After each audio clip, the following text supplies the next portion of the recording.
There are no normal days for Army Rangers in a combat zone, and the morning of April 18, 2010 proved no exception. In a small village in eastern Afghanistan, a team of Army Rangers was locked in combat with insurgents armed with machine guns firing into their position. When a Ranger was hit, one of his comrades, 28-year-old Sergeant First Class Joe Kapacziewski, sprinted through the fire to provide aid. With the help of a fellow Ranger, they dragged the wounded soldier to safety, actions which would earn Kapacziewski, nicknamed Cap, the Army Commendation Medal with Valor. Cap's actions would be extraordinary under any circumstances, but considering where he was just a few years earlier, they were nearly unthinkable. A native of Connecticut, Joe enlisted in the Army following his senior year of high school in September 2001, just days before the September 11th attacks. In 2002, he was deployed to Afghanistan with the Elite Rangers, and the following year parachuted into Iraq in the initial invasion.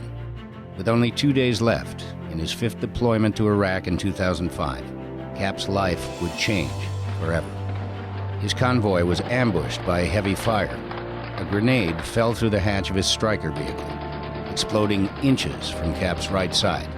Shrapnel tore through his body, shattering his right leg and severing an artery in his right arm, and wounding 2 fellow Rangers. Severely wounded, Cap gathered himself and directed his vehicle to cover and alerted the rest of the convoy to the attack. Only then would he allow his wounds to be treated.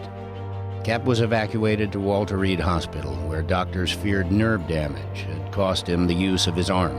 But in time, wiggling a finger led to making a fist, and gradually his strength returned, helped in large part by his wife Kimberly, who wheeled him to the hospital's mock shooting range to fire a laser-equipped rifle.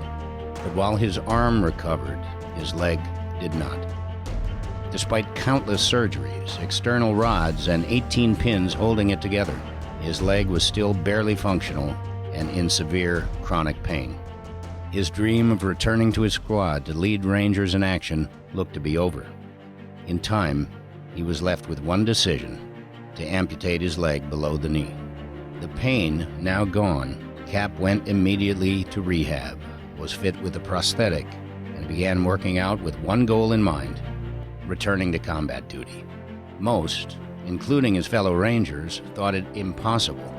No one in his condition had ever returned to combat, and no exceptions would be made to the exacting physical standards required by the Rangers. They said he had done his duty, that it was over. But it wasn't over. Walking became running, and running became sprinting. He passed the road march test, ran 5 miles under 40 minutes, parachuted with a combat load, and earned his way back into the action. He regained his squad leader position and was promoted to platoon sergeant, and in 2009 became the first Ranger in U.S. Army history to return to combat action with a prosthetic limb. Sergeant First Class Joe Kapacziewski has been awarded the Bronze Star with Valor and Purple Heart, among many other decorations, and has been deployed to combat 10 times, 5 with an artificial limb. And while his goal was always to be a Ranger, not a war hero, an amputee, his uniquely American comeback story is a living example of the honor and resiliency of the American soldier.